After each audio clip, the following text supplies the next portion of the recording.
اعوذ باللہ من الشیطان الرجیم بسم اللہ الرحمن الرحیم۔ عزیزم، محترم، محتشم حاضرین، سامعین، ناظرین،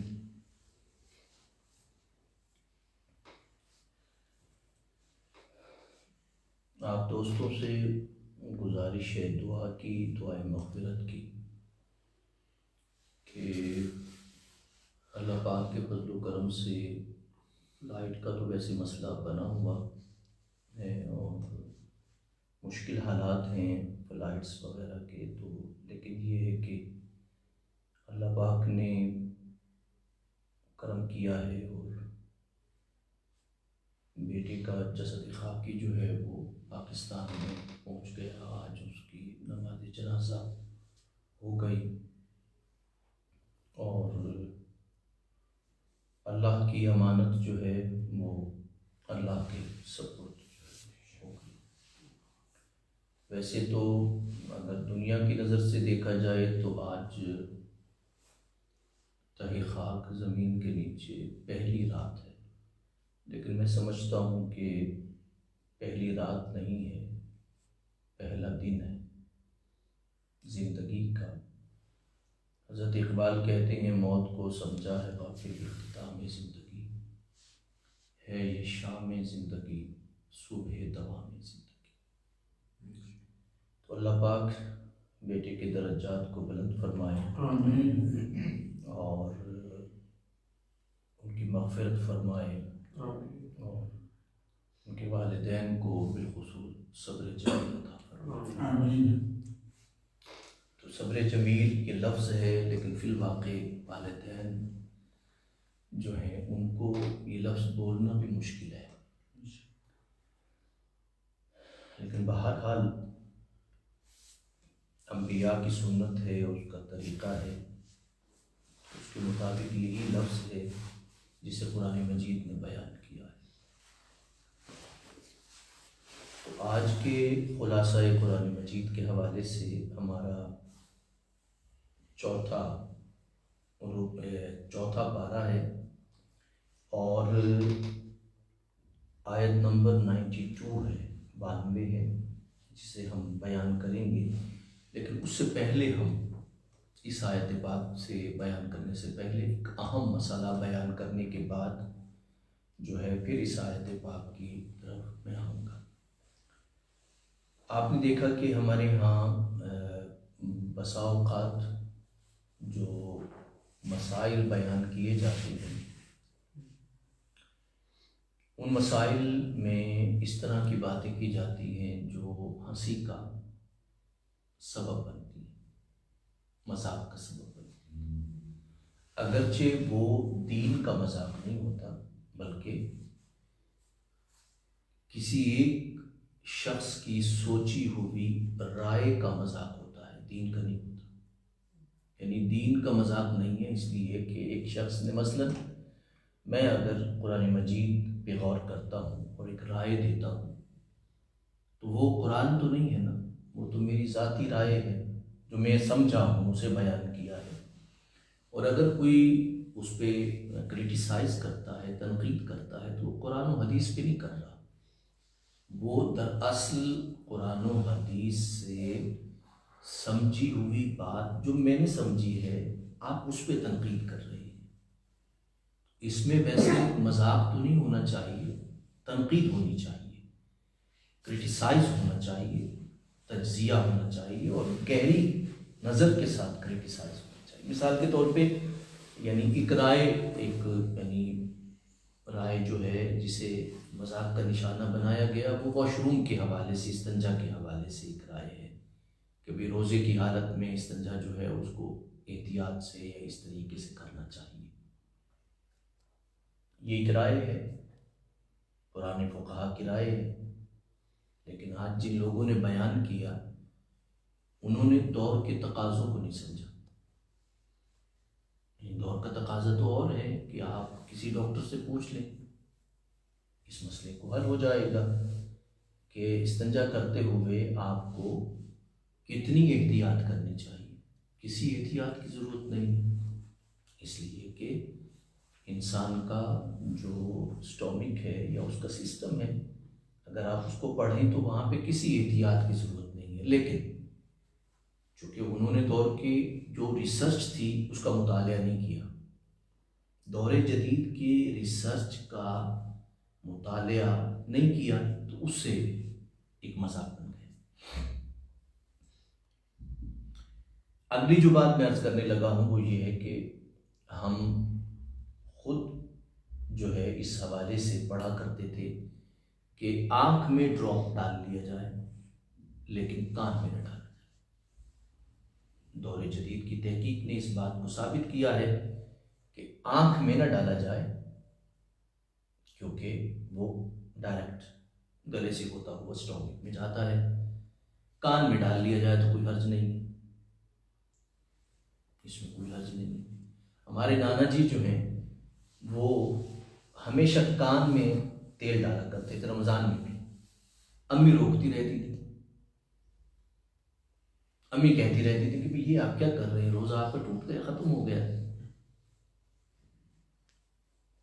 اور باقی رہا کہ آنکھ میں سرما ڈالنا، چونکہ رسالت میں آپ صلی اللہ علیہ وسلم نے رمضان میں بھی آپ نے اسے سرمے کو ڈالا ہے، لہٰذا اس حد تک جائز ہے، اس سے آگے کا جائز نہیں ہے۔ اب مقصد یہ ہے کہ مسئلہ بدل گیا، دور جدید کی ریسرچ بدلی تو رائے بدل گئی، قرآن نہیں بدلا، حدیث پاک نہیں بدلی، ہم نے جو سمجھا وہ بدلا ہے۔ یاد رکھیے کہ اب جو بات میں کہنا چاہتا ہوں وہ یہ ہے کہ جو شخص فتویٰ دینا چاہتا ہے تو مثال کے طور پہ اب ہم ایک اوورآل پوری فقہ کے بارے میں فتویٰ دیتے ہیں، یعنی ہم ساری فقہ پڑھتے ہیں اور پھر اس کے بعد جو مسئلہ آتا ہے ہم اسے فتوے کی صورت میں بیان کر دیتے ہیں۔ اب دور جدید ہے، رجحان بدل گیا ہے، رجحان یہ بدل گیا ہے کہ آپ نے جس کے بارے میں فتویٰ دینا ہے اس پہ آپ اتھارٹی ہوں، یعنی فقہ کے سینکڑوں موضوعات ہیں نا، کوئی ایک موضوع تو نہیں ہے۔ آپ اگر فقہ کی یعنی ضخیم کتابیں دیکھیں تو اس میں ہر موضوع پہ ہے، یعنی مختلف ٹاپکس ہیں، ایک ٹاپک نہیں ہے، سینکڑوں ٹاپک ہیں، نماز سے متعلق ہے، معاملات سے متعلق ہے، بیع و شراء سے متعلق ہے، خرید و فروخت سے متعلق ہے، منڈی سے متعلق ہے، مارکیٹنگ سے متعلق ہے، انسان کی نکاح و طلاق اور دیگر معاملات سے متعلق ہے، عبادات سے متعلق ہے، روزہ ہے، جیسے زکوٰۃ ہے، حج۔ اب خود زکوٰۃ کے اندر بھی کتنے پورشن ہیں، یعنی اگر کسی شخص نے فتویٰ دینا ہے تو کسی پورشن پہ اسپیشلائزیشن کرے اور پھر فتویٰ دے۔ اچھا، پھر فتویٰ صرف فتویٰ نہ دے بلکہ اس سے متعلقہ دور جدید کا جو چیز ہے اس پہ بھی اسپیشلائزیشن کرے۔ مثال کے طور پہ ایک اگر ڈاکٹر جو ہے وہ اسٹومک کے حوالے سے اسپیشلائزیشن کرتا ہے کسی خاص میں، آپ نے دیکھا آنکھ کا ڈاکٹر الگ ہے، کان کا الگ ہے، لنگز کا الگ ہے، باقی چیزوں کا الگ الگ ڈاکٹرز ہیں، ہر ایک اسپیشلائزیشن کرتا ہے۔ اب جو شخص ڈاکٹر بنتا ہے یا انجینئر بنتا ہے یا کسی شعبے میں اسپیشلائزیشن کرتا ہے، اب وہ آئے قرآن مجید، حدیث پاک اور فقہ کی طرف، اس شعبے میں تخصص یعنی اسپیشلائزیشن وہ بھی کر لے، وہاں پر بھی کر لے۔ دونوں اسپیشلائزیشن کرنے کے بعد اب کیا ہونا چاہیے کہ اگر کوئی مسئلہ ہو اس حوالے سے تو پھر اس کے پاس چلے جائے، وہ آپ کو بتائے گا، وہ چاہے کلین شیو ہی کیوں نہ ہو، چونکہ اس نے اسپیشلائزیشن کی ہوئی ہے اس شعبے میں، قرآن و حدیث کی پوری روشنی میں اس نے وہ بھی اسپیشلائزیشن کی ہے اور ادھر اس شعبے میں بھی اسپیشلائزیشن کی ہے۔ اگر ہم دیکھیے دنیا پھیل گئی نا، پہلے آپ کو پتا ہے ایک کمپاؤنڈر ہوتا تھا، وہ یوں کر کے دیکھتا تھا اور ہمیں کہتا تھا کہ بھئی آپ کی یہ پرابلمس ہیں اور پیراسیٹامول لے لو یا فلاں ٹیبلٹ لے لو، یا اب یہ ہے کہ مطلب ہے کہ رنگا رنگ کی ہمیں خوش کرنے کے لیے کالی، پیلی، نیلی، ساری ملا کے 6-7 ٹیبلٹ ہمیں دے دیں اور خوش ہو جاتے ہیں۔ پہلے تھا ایک ڈاکٹر جو کہ صرف MBBS ہوتا تھا، اسپیشلائزیشن نہیں ہوتی تھی۔ اب بندے تلاش کرتے ہیں کہ کوئی اسپیشلائز ملے۔ بچوں کے حوالے سے الگ ہے، خواتین کے حوالے سے۔ اچھا آگے چلیے، آگے یہ ہے کہ جو مسائل قرآن مجید میں، حدیث پاک میں اور فقہ میں عورتوں سے متعلق ہے، اس میں مجھے مفتی بننے کی کیا ضرورت ہے؟ جو عورتوں سے متعلقہ چیزیں ہیں اس میں میرے مفتی بننے کی کیا ضرورت ہے؟ چونکہ میں نے تو کبھی زندگی میں عدت نہیں گزارنی، نہ ہی کبھی نفاس آنا ہے، نہ کبھی حیض آئے گا، یہ میرے مسائل ہی نہیں ہیں۔ اس کے لیے فتویٰ دینے والی خواتین کیوں نہ ہو؟ یعنی ہماری بیٹیاں، ہماری مائیں، ہماری بہنیں اسپیشلائزیشن کیوں نہ کریں ان معاملات پر کہ وہ خود فتویٰ دیں، بجائے اس کے کہ مفتی فتویٰ دے۔ کسی مفتی کو کیا ضرورت ہے فتویٰ دینے کی؟ جو قرآن مجید میں دیکھیے، صحابہ کرام جو عورتوں کے مسائل ہوتے تھے اس میں آپ کو پتہ ہے کس سے رجوع کرتے تھے؟ ازواج سے، صحابیات سے، مجتہدات تھیں، عالمات تھیں، مفسرات تھیں خواتین۔ خود حضرت عائشہ بہت بڑی مجتہدہ تھیں، مفسرات تھیں، عالمات تھیں، شاعرہ تھیں۔ جو مسائل قرآن و حدیث میں عورتوں سے متعلق ہیں، آخر ہماری بیٹی کو، ہماری بہن کو کیا ہو گیا ہے، یا ہمیں کیا ہو گیا ہے کہ وہ مسائل عورت خود کیوں نہ سمجھے، عورت خود کیوں نہ بیان کرے؟ اس کے لیے مجھے کیا ضرورت ہے کہ میں ان چیزوں کو دیکھتا رہوں اور سٹڈی کرتا رہوں؟ اس کے لیے چاہیے تو یہ کہ ہمارے معاشرے کی بیٹیاں تیاری کریں۔ ایسا ہونا چاہیے کہ نہیں ہونا چاہیے؟ ایسا ہی ایسا ہونا چاہیے نا، لیکن ایسا نہیں ہے۔ آپ مجھے بتا سکتے ہیں کہ کوئی بیٹی ایسی ہے کہ جو اس معاملے میں اتھارٹی رکھتی ہو، جس نے ڈاکٹر کے شعبے کو بھی پڑھا ہو، اسپیشلائزیشن وہاں بھی کی ہو، اور ان معاملات پہ قرآن و حدیث کے بھی بھرپور سٹڈی کے بعد اسپیشلائزیشن کر کے کہا ہو کہ یہ خاص شعبہ جو ہے اس میں فلاں بیٹی سے جا کے آپ فتویٰ لے سکتے ہیں؟ نہیں ہے ایسے۔ ہونا تو یہ چاہیے کہ نہیں ہونا چاہیے؟ اصل میں یہ ہے کہ ہم نے اپنے رخ کو ابھی تک درست نہیں کیا علمی اعتبار سے، فکری اعتبار سے، اور ہم پھر معاشرے کا، اس دور جدید کا مذاق بنتے ہیں۔ اب جو میں بات بیان کرنا چاہتا ہوں خلاصہ قرآن مجید میں، دیکھیے یہ میں نے اس لیے بیان کی کہ آپ دوستوں کے لیے یہ اگلی بات سمجھنا آسان ہو جائے۔ قرآن مجید کیا فرماتا ہے؟ لن تنالوا البر حتی تنفقوا مما تحبون، کہ آپ نیکی نہیں کر سکتے، نیکی نہیں پا سکتے۔ کیوں؟ بھئی نیکی تو ہم کر سکتے ہیں، ہمیں کون روک سکتا ہے نیکی کرنے سے؟ لیکن قرآن کہتا ہے نیکی کرنا ہے آپ نے تو ایک طریقہ ہے، اپنی محبوب ترین چیز جو ہے نا اسے آپ صرف کرو، خرچ کرو، اپنی محبوب ترین چیز۔ یہ ہم اتنے سارے افراد ہیں، ہم میں سے ہر شخص کی محبوب ترین چیز مختلف ہے۔ ہم میں سے ہر شخص کی محبوب ترین چیز مختلف ہے۔ مثلا مثال کے طور پہ بعض لوگوں کو مال پسند ہے، بعض لوگوں کو جاگیر پسند ہے، بعض لوگوں کو مکان پسند ہے، بعض لوگوں کو علم پسند ہے، بعض لوگوں کو لباس پسند ہے، بعض لوگوں کو کتابیں پسند ہیں، یعنی مختلف چیزیں ہیں نا۔ اب یہ مختلف جو چیزیں جسے آپ محبوب سمجھتے ہیں، قرآن کہتا ہے کہ آپ اسے خرچ کریں گے تو آپ نیکی کر سکیں۔ مثال کے طور پہ مجھے فلاں چیز میری تو ہے لیکن مجھے محبوب نہیں ہے تو میں خرچ کرتا ہوں، تو نیکی قرآن کہتا ہے وہ نیکی نہیں ہے آپ کی، یعنی جسے نیکی کہنا چاہیے۔ اللہ قبول کر لے تو اس کی مرضی ہے، لیکن قرآن کہتا ہے لن تنالوا البر حتی تنفقوا مما تحبون، جو آپ کی محبوب چیز ہے آپ نے اس کو خرچ کرنا ہے۔ اب سوچئے ہمارے مختلف معاشرے میں اگر ہم دیکھیں کہ کتنا خوبصورت قرآن کا اصول ہے، سارے جب ملیں گے تو ایک معاشرے کا بڑا خوبصورت گلدستہ بنے گا، ہر ایک اپنی چیز کو جو اسے محبوب ہے وہ خرچ کرے گا۔ مثلا ایک شخص میں بولنے کی طاقت ہے، اسے پسند ہے یہ بولنا، محبوب ہے اس کو، تو وہ اپنی زبان کی صلاحیت کو خرچ کرے گا۔ ایک شخص میں لکھنے کی طاقت ہے، اسے یہ محبوب ہے کہ میں پڑھتا رہوں اور لکھتا رہوں، وہ اپنے اس کام کو صرف کرے گا۔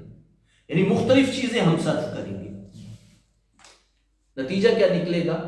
ہم سب مل کے ایک بہت خوبصورت معاشرہ بنا سکیں گے کہ جس میں ہم اپنی محبوب ترین چیز جو ہے اکٹھی وہاں پہ کر سکیں۔ رسالت مآب صلی اللہ علیہ وسلم جب اعلان کرتے تھے تو صحابہ کرام صرف گندم لا کے نہیں رکھتے تھے، جو کچھ سکے ہوتے کچھ وہ لاتے جو انہیں محبوب ہوتا، کوئی گندم لاتے، کوئی کپڑے لاتے، کوئی گھر کا سامان لے آتے، کوئی سواری پیش کر دیتے، کوئی اونٹ پیش کر دیتے، کوئی بکری پیش کر دیتا جو اسے محبوب ہوتا تھا، کوئی باغ دے دیتا تھا، اپنا باغ تیار شدہ کھڑا ہے، سارے کا سارا باغ رسول اللہ صلی اللہ علیہ وسلم کو دے دیتا تھا۔ محبوب ترین چیز ہے تو محبوب ترین چیز رسول اللہ کی بارگاہ میں پیش کر دی جاتی تھی۔ بعض لوگ اپنا وقت دیتے تھے، بعض لوگ کوشش کرتے تھے کہ ہم اپنا وقت دیں، بعض لوگ رسالت مآب صلی اللہ علیہ وسلم کے پاس 24 گھنٹے رہتے تھے اس خیال کے ساتھ، 24 گھنٹے سے مراد یہ ہے کہ وہ رہتے ہی مسجد نبوی میں تھے، اس خیال کے ساتھ جب رسول اللہ صلی اللہ علیہ وسلم تشریف لائیں گے تو ہم کچھ نہ کچھ سیکھنے کا ہمیں موقع ملے گا۔ انہیں سیکھنے کی آرزو تھی، تمنا تھی، محبوب ترین چیز تھی ان کی۔ مقصد کہنے کا یہ ہے کہ معاشرے میں جو آپ کو محبوب ہے، جب آپ انسان سمجھتا ہے کہ میری اولاد جو ہے وہ میری محبوب ترین چیز ہے، یہ ضروری نہیں ہے کہ انسان کو کبھی مال بھی پسند ہوتا ہے اس کے بعد اولاد آ جاتی ہے، کبھی اولاد پسند ہوتی ہے مال اس کے بعد آ جاتا ہے۔ کبھی آپ نے دیکھا انسان، بہت سے لوگ اپنی زمین اور جاگیر پہ اولاد کو قربان کر دیتے ہیں مگر زمین اور جاگیر نہیں جانے دیتے۔ مختلف مزاج ہے، اصل چیز آپ کی ترجیح ہے سب سے پہلی۔ اچھا، اس سے معاشرہ بنتا ہے، اس سے انسان جب خرچ کرتا ہے تو بات کرتی ہے۔ قرآن مجید اس لیے فرماتا ہے کہ بھئی آپ اپنی محبوب ترین چیز کو خرچ کریں۔ اب دیکھیے کہ ہم اگر چاہیں تو ہم کسی بھی سسٹم کو اپنا اپنا حصہ ڈال کے چلا سکتے ہیں، اپنا اپنا حصہ ڈال کے، ہر ایک کی اپنی ترجیح ہے، تو جو ایک یعنی پڑھا سکتا ہے وہ پڑھائے، جو سکھا سکتا ہے وہ سکھائے، جو مال دے سکتا ہے وہ مال دے، وہ جتنا دے سکتا ہے دے ڈالے۔ تو اس سے آپ دیکھیں گے کہ ہمارے ہاں کس طرح ترقی ہوتی ہے۔ لیکن اب مسئلہ یہ ہے کہ ہم میں سے کوئی بھی شخص اپنی صلاحیت اللہ اور اس کے رسول کے لیے خرچ کرنے پہ تیار نہیں ہے، تو اس لیے ہمارا معاشرہ ایک خوبصورت معاشرہ بھی نہیں بن رہا۔ میں انشاءاللہ کل مزید اس پہ آپ کے سامنے عرض کروں گا۔ میں نے ویسے تو ویکینڈ ہے، اگرچہ ہم نے 5 منٹ زیادہ لیے ہیں کیونکہ 15 منٹ کا ٹائم رکھا ہوا تھا ہم نے، لیکن 20 منٹ ہم نے مکمل کیے ہیں۔ لیکن بات ایسی تھی جو میں یہ چاہتا تھا کہ ہم دو سمجھ جائیں، ممکن ہے ہمارے کام آئے۔ یقینی بات ہے کہ بچوں کے کام آئے گی جنہوں نے زندگی گزارنا ہے، دوستوں کے بھی کام آئے گی جو سوچتے ہیں اور سمجھتے ہیں۔ میں سمجھتا ہوں کہ سوچنے اور سمجھنے والے جب وقت کے ساتھ فیصلے کرتے ہیں تو پھر اسی روشنی میں جب انسان فیصلہ کرتا ہے تو بہتر فیصلے وہ کر سکتا ہے۔ اللہ پاک ہمیں عمل کی توفیق عطا فرمائے، آمین ثم آمین، وما علیہ